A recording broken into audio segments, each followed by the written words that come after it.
The string quartet never stopped mid-phrase. Not once in 42 years of performing at the Meridian Club had anyone in that ensemble broken form mid-movement. Not for a medical emergency in 1987, not for the fire alarm in 2019. But when Evander Thorne leaned forward in his chair and spoke 5 words too quiet for anyone else to catch, the first violinist's bow hovered suspended above the strings, frozen mid-air. The cello fell silent.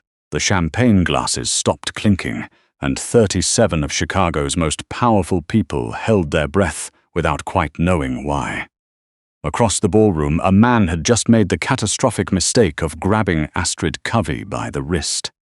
The Meridian Club occupied the entire 35th floor of the Wacker Tower, and on the last Friday of every October, it hosted the Chicago Arts Endowment Gala, a black tie affair that raised money for underfunded arts programs in the city's public schools, while simultaneously serving as an excuse for the city's financial elite to be seen in the same room as each other. The guest list was curated with surgical precision. The champagne was Perrier-Jouet Belle Époque 2015. The centerpiece of the evening was a Calder Mobile suspended above the auction podium, estimated at $2.4 million, its aluminum leaves turning slowly in the air conditioning's invisible current. Astrid Covey did not belong here. She knew it the same way she always knew, a low, persistent hum of awareness that lived just beneath her sternum. She was 27 years old, a classically trained violinist who had graduated with honors from the Chicago College of Performing Arts, and then spent the following 3 years playing corporate events and wedding receptions to pay off her student loans and the credit card debt that wasn't entirely her own. That last part was the part she didn't tell people. She stood near the floor-to-ceiling windows overlooking the Chicago River far below, a flute of champagne held loosely in her hand, watching the city's lights fracture across the dark water. She wore a deep burgundy gown that Evander had left in her apartment 2 weeks ago without explanation or occasion, and she had put it on tonight with the same conflicted feeling she had about most things in her life that involved Evander Thorne, a complicated mixture of gratitude and awe and the nagging, persistent fear that she didn't yet understand the full dimensions of what she had stepped into. To the Arts Endowment Board, Evander was a venture capital fund manager who had quietly donated just under $2 million to their programs over the past 4 years. To the financial press, he was a reclusive power broker whose Thorne Group holdings had stakes in everything from renewable energy infrastructure in the Midwest to private equity funds in Zurich. He was photographed occasionally at events like this one, always impeccably dressed, always accompanied by a security detail that dressed like guests but moved differently, the way chess pieces that have already decided the endgame move differently from the rest of the board. To the people who understood how power actually worked in the eastern half of this country, Evander Thorne was something else entirely. Something that didn't appear in the financial press. Astrid had allowed herself, over the past 7 months, to mostly not think about that part. She had met him at the lowest point of her adult life. She had been waitressing double shifts at a restaurant in Lincoln Park, while taking freelance performance gigs on weekends, trying to dig herself out from under $41,000 in debt that had accumulated during the 2 years she had been with Alastair Webb. Alastair had been charming in the way that certain men are charming, effortlessly, instinctively, as though they had been practicing since childhood. He was an entertainment lawyer with a good apartment in River North and a habit of making her feel like the most interesting person in every room they entered together. It had taken her 18 months to understand that this was a technique rather than a feeling. By then, he had already talked her into co-signing what he described as a shared investment account, had already borrowed money she didn't have against her credit to cover what he called temporary cash flow issues at his firm, and had already left her for a client's wife when his firm began receiving correspondence from the Illinois State Bar Association. He had left her with the debt and taken the address book. Evander had come into her life 6 months after that, as quietly and inevitably as weather. He had heard her play at a private corporate dinner in the Gold Coast. She had been hired as part of a 4-piece ensemble, and afterward he had sent a member of his staff to ask politely if she would be interested in performing at a private event the following month. She had said yes because she needed the money. The event had paid 3 times her usual rate. After that, things had simply evolved in the way that certain things do when one of the 2 people involved is a man who is accustomed to deciding, without ambivalence or delay, exactly what he wants.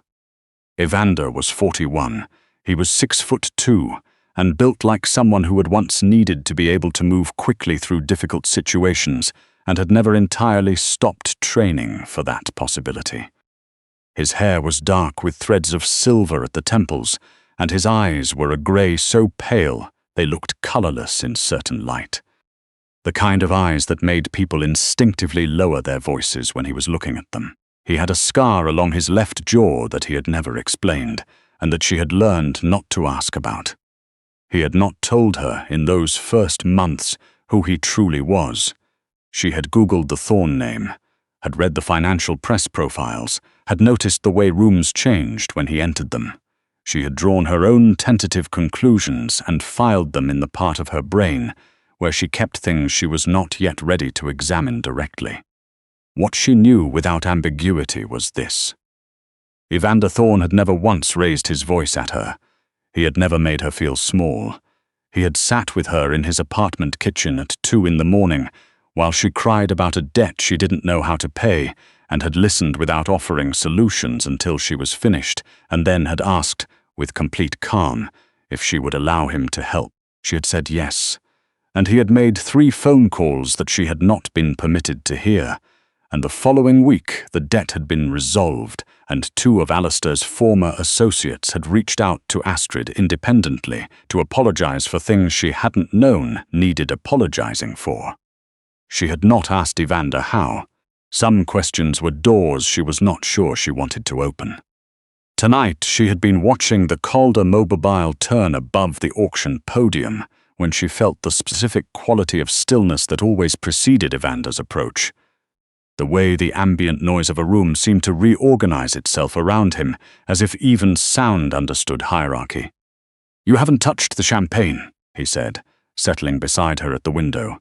His voice was a low, unhurried baritone that carried precisely as far as he intended it to carry and no further. "I'm saving it," Astrid said, "for when the Calder sells for 3 million and I have to watch it leave the room." The corner of his mouth moved in the way that she had learned was Evander Thorne's equivalent of laughing. He reached out and adjusted the narrow strap of her gown where it had slipped a 1/4 inch off her shoulder, a gesture so casual and so intimate that the woman at the next table visibly pretended not to notice it. "You play better than everyone in that quartet," he said. "They've been playing together for 40 years. "That's not what I said." She looked up at him, and he was already looking at her. The way he always looked at her, with that particular focused attention that made her feel simultaneously seen and slightly overwhelmed, as though she were a piece of music he was still in the process of memorizing. She almost didn't notice Alastair Webb walk through the doors. Almost. He came in with the kind of energy that announced itself before it arrived. Too loud, too present, filling space that hadn't been allocated to him. He was with 2 younger associates from his firm, both of them in suits that were good but not quite right for this room. And he was already scanning the space with that particular expression, Astrid remembered. The calculation that lived behind his warmth, the constant indexing of who was here and what they were worth, and what he might get from them. Then his eyes found her. Astrid watched the sequence of emotions cross his face in about 2 seconds flat. Recognition, surprise, something that looked briefly like shame and then transformed, in the way she had seen it transformed dozens of times over 2 years into a kind of possessive entitlement. She had looked too well. She was in the wrong room for someone who was supposed to be drowning. He couldn't tolerate it. She felt the champagne glass tremble slightly in her hand. Evander noticed. She saw his peripheral attention sharpen without him turning his head, the way a man notices a change in the room without needing to look at it directly. "Preston," Evander said quietly, and it took her a half-second to realize he wasn't speaking to her. He was speaking to a man in a dark suit who had materialized 4 feet behind them. "The man at the east entrance, dark jacket, tell me." She heard nothing after that. The man in the dark suit leaned forward and said something too quiet to catch, and Evander's expression did not change precisely. But something behind his eyes went entirely still, the way deep water goes still when the current changes direction far below the surface. Astrid had turned back to the window when she heard Alastair's voice behind her. Astrid. His hand closed around her wrist before she had time to step back. She gasped, not loudly, but the woman at the next table heard it. The man beside her heard it. The first violinist, mid-phrase, heard it. The bow stopped.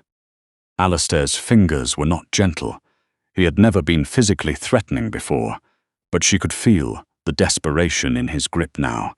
The specific pressure of a man who no longer had anything to lose and had decided to make that everyone else's problem. He pulled her half-step toward him, his cologne too strong, his eyes too bright. "We need to talk," he said. "I've been trying to reach you for 3 weeks." "I know," Astrid said. "I didn't answer." "Because of him." Alastair's gaze cut sideways to Evander with the contempt of a man who didn't yet understand what he was looking at. "What? You found a new meal ticket? Moved up a tax bracket? Good for you, Astrid. Let me know how that works out." "Mr. Webb." Evander's voice was not raised. It was not threatening in any register that Alastair's survival instincts would have recognized in time. It was simply the voice of a man for whom the outcome of this moment had already been decided. Alastair turned. He had expected, Astrid could tell, to find someone who would need to be managed. He had expected the ordinary arithmetic of confrontation. 2 men measuring each other, the usual performance. What he found instead was a stillness so complete and so heavy that his own voice, when he tried to form a response, didn't quite arrive. "Remove your hand from her wrist," Evander said. "We're having a private conversation," Alastair said, though some of the volume had left his voice. "I don't know who you think you are, but—" "I know who I am," Evander said. His hand came to rest on Alastair's wrist, not gripping, simply resting with a controlled pressure that Alastair clearly felt in his bones. "The question is whether you understand who you are at this particular moment, in this particular room." Astrid watched Alastair's face. She watched it happen, the moment his bravado made contact with Evander's reality, and the bravado lost. Evander did not raise his voice. He did not gesture toward the 2 men in dark suits who had positioned themselves within 10 feet of the altercation, without appearing to have moved at all. He simply held Alastair's wrist and spoke at a volume that reached Alastair's ears and no one else's. "You are managing partner of Webb and Soren Entertainment Law," Evander said, as evenly as if he were reading from a document. "Your firm is currently carrying $4.1 million in outstanding judgments from 3 civil lawsuits. 6 weeks ago, you secured a bridge loan of $1.8 million from a private holding company called Harrow Capital Partners." The color began to drain from Alastair's face. "You should know," Evander continued, his thumb pressing lightly against the inside of Alastair's wrist, "that I own Harrow Capital Partners." The Calder mobile continued to turn above the auction podium. The string quartet remained frozen. The 37 most powerful people in the room had developed a sudden, intense interest in their champagne glasses in the middle distance. Alastair's grip on Astrid's wrist had already gone slack. She stepped back and found Evander's arm had moved to place itself between her and Alastair, so smoothly she hadn't tracked the motion. "That's not possible," Alastair said. His voice had dropped to something almost a whisper. "Raymond," Evander said without raising his voice. The event coordinator materialized at Evander's elbow, his face professionally composed, but his eyes communicating the particular species of panic that comes from realizing the guest you've been treating as merely prominent is something else entirely. "Mr. Thorne." "Please arrange a quiet room," Evander said. "Mr. Webb and I have some business to settle." "Of course." Raymond was already moving. Evander turned to Astrid. He took her wrist, the one Alastair had grabbed, and examined it for a moment in the amber light of the chandelier. His thumb moved across the faint pink marks Alastair's fingers had left on her skin, and something passed through his expression that was brief and private and absolute in the way that only the most controlled forms of rage are absolute. "I'll be 15 minutes, he said. "Saxon will stay with you." "Evander." 15 minutes, he said again gently. He pressed his lips once to the inside of her wrist, exactly where the marks were, and then he turned and walked toward the hallway where Raymond had disappeared. One of the men in dark suits fell into step behind him. A second materialized at Alastair's elbow, not touching him, not threatening him, simply present in a way that made resistance feel structurally impossible. Alastair went. The room Raymond had arranged was the club's private library. Floor-to-ceiling shelves, a pair of leather chairs flanking a cold fireplace, the kind of silence that old money installs into walls deliberately. The door clicked shut behind them, and the sounds of the Gala became a murmur behind 2 inches of solid oak. Alastair stood in the center of the room. The man who had walked into the ballroom 40 minutes ago, loose and loud and performing confidence for his junior associates, had been replaced by someone who looked suddenly and profoundly smaller than his own clothes. Doyle positioned himself beside the door without being asked. Evander stood by the fireplace. He adjusted one cufflink with the patient, deliberate attention of a man who had as much time as he needed and had decided, in advance, exactly how this would end. "Mr. Webb," he said, "you forged her signature." It was not a question. Alastair's mouth opened. 18 months ago, Evander continued, while you were managing talent representation for 6 musicians and 2 theater companies through your firm, you were systematically redirecting client royalties into a shell account. You needed a co-signatory on the talent agreements to make the structure credible. You used Astrid Covey's name. He paused. You forged her signature on 11 separate contracts. You made her the named co-administrator of a trust account containing $2.3 million in misappropriated client funds. The library was very quiet. "The Illinois Attorney General's office," Evander said, "has been building a financial fraud case for the past 4 months. When they finalize, they will have 2 names on those documents. One is yours, one is hers." He let that land. Or rather, one was hers. Alastair's knees did something that knees should not visibly do when a man is trying to maintain composure. Evander reached into the breast pocket of his jacket and withdrew a folded document. He placed it on the surface of the reading table beside the fireplace without offering it. "My team completed a forensic analysis of your firm's filing history the week I met Astrid," he said. 7 months ago, we identified the forged signatures in the first 48 hours. Since then, we have replaced every instance of her name on those documents with authenticated reproductions of your own digital signatures certified against your existing legal filings. He allowed a silence of precisely the right length. "The Shell Trust has been dissolved. Its assets, every dollar, have been traced, catalogued, and transferred back to your clients under her name as a whistleblower action. The Attorney General's office will receive a comprehensive brief on Monday morning. It will contain your name. It will not contain hers." Alastair's face had gone the specific grey of a man who has just understood that the floor he was standing on was never solid. "You can't," he started. "You thought she would never find out," Evander said. His voice remained even, but something underneath it had changed. A register too low to quite hear, more felt than heard, like the vibration of a cello string against the chest. "You left her with $41,000 in debt, destroyed her credit, and then, because you needed someone to absorb the legal exposure for what you had done, you used her name." Her name? On federal documents. He stepped closer. "While she was working 2 jobs to pay off what you cost her." The fireplace was cold, the room was cold, Alastair was sweating anyway. "I'll say it was a clerical error," Alastair said, and even he seemed to hear how thin that sounded the moment it left his mouth. "I'll say a paralegal." "Your paralegal," Evander said, "has already provided a sworn statement." Alastair went completely still. "She came to us," Evander said. 3 months ago. She had been uncomfortable with what she had been asked to document. My legal team provided her with representation. A pause. "She is cooperating fully." The silence that followed was the kind that occupies a room the way water occupies a vessel, completely, with no room for anything else. Alastair sat down in one of the leather chairs. He sat down because his legs had apparently arrived at an independent conclusion about their own reliability. He pressed both hands against his face, and when he lowered them, his eyes were wet. "What do you want from me?" he said. It wasn't quite a question. "Nothing," Evander said. "I want nothing from you, Mr. Webb. The transaction is complete. You will appear before the Attorney General's office when summoned.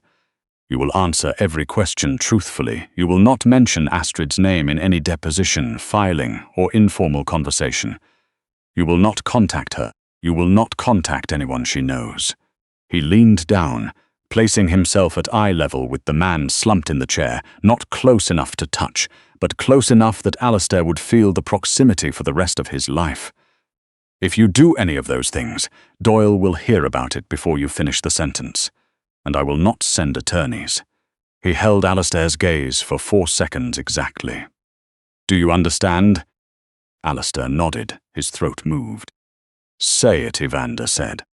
"I understand," Alastair said. His voice was barely there. Evander stood.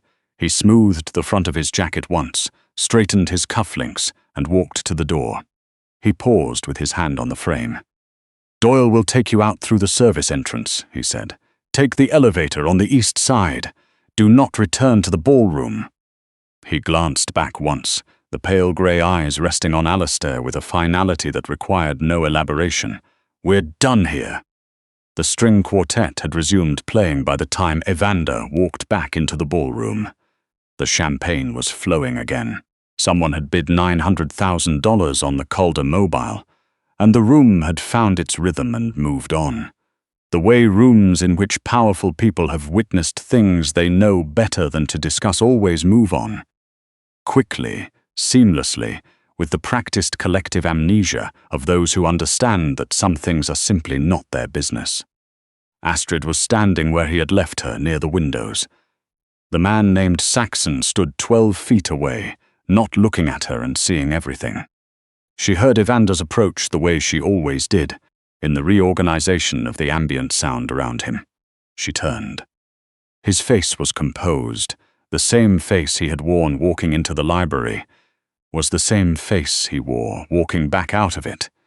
She had learned enough about him in 7 months to understand that this was not the same thing as nothing having happened. He settled beside her. He looked at her wrist again. The marks were already fading, the pink softening to nothing, but he looked at them anyway. "He's gone," Evander said. "I know." She had watched through the window's peripheral reflection as a figure was escorted toward the east corridor. "What did you do?" He was quiet for a moment. Then he told her. Not everything. She understood instinctively that some of the operational details were things she was better off not knowing, not because he was keeping them from her, but because they existed in a register that had nothing to do with her. But he told her the truth of it, the forged signatures, the Shell Trust, the documents with her name, the quiet 7-month process of dismantling the trap Alastair had built around her without her knowledge. She stood very still while he talked. She felt the information arrive in her body the way cold water arrives, a shock, and then a spreading numbness, and then something that wasn't quite anger and wasn't quite grief, but was made of both of them. She had always known Alastair had been careless with her. She had understood, in the way you understand things you don't want to look at directly, that he had used her. But this was different. This was not carelessness. This was deliberate. He had looked at her trust, at her good faith, at the specific vulnerability of someone who had loved him. And he had calculated that those things could be useful. He had been ready to let her go to prison for what he had done. When Evander finished talking, she was quiet for a long moment. The Calder mobile turned above the auction podium. The city lights fractured on the river far below. "You knew for 7 months," she said. "Yes." "You didn't tell me." "No." He paused. "I needed to be certain the documents were fully transferred before I moved. If I had told you while the process was incomplete and you had confronted him, he let the rest of it remain unspoken. But she heard it anyway. She would have been left exposed. The thing he was building, the careful, systematic reversal of what Alastair had done, required patience and silence. Telling her would have introduced a variable he couldn't control. He had chosen to carry it alone for 7 months because she was the one thing in his life that he had decided to protect without calculation. She understood this. She understood it in the part of her that had spent 2 years learning how damage is packaged to look like love, and was still in the process of learning what the real thing felt like. She turned to look at him. "Thank you," she said. "You don't have to." "I know I don't have to," she said. "I'm doing it anyway." He looked at her the way he always looked at her, that focused, memorizing attention. Then he reached out and laced his fingers through hers, and she let him. "The Calder sold for 2.7, he said after a moment. "You're changing the subject." "I am." She leaned her head against his shoulder. Below them, 35 floors down, the Chicago River moved through the dark like a seam of light between 2 cities. She thought about Alastair in the service elevator going down. She thought about 2 years of careful, quiet damage, and 7 months of equally quiet, equally careful repair. She thought about the particular quality of protection that doesn't announce itself, that does its work in the dark and returns to stand beside you as if nothing at all has changed. She was not afraid. She had been afraid for so long, of the debt, of the phone calls, of the man who had made her feel small on purpose, that the absence of fear felt strange and large and almost too much for her chest to hold. She breathed into it carefully, the way you breathe into something you don't want to spill. Evander said nothing. He was very good at that, at understanding when silence was not empty but full. An hour later, they stepped out of the Wacker Tower and into the October air off the lake, sharp and clean and smelling of distance. A black Escalade idled at the curb. Saxon held the rear door open with the particular deference of a man who has been in proximity to power long enough to understand its specific grammar. He did not hold the door the way a driver holds a door. He held it the way a soldier holds a door for someone who has earned the room she takes up in the world. Astrid got in. The leather was warm. The door closed with the soft, sealed sound of something becoming private. Evander got in beside her. The city moved past the tinted windows, the lit towers, the river bridges, the long spine of Lakeshore Drive curving north into darkness. "Are you all right?" he asked. She considered the question honestly, which was something she had only recently begun to do, to answer questions about herself honestly, without performing fine. "I will be," she said. "I think I already mostly am." He nodded. He looked out the window. His hand was still in hers.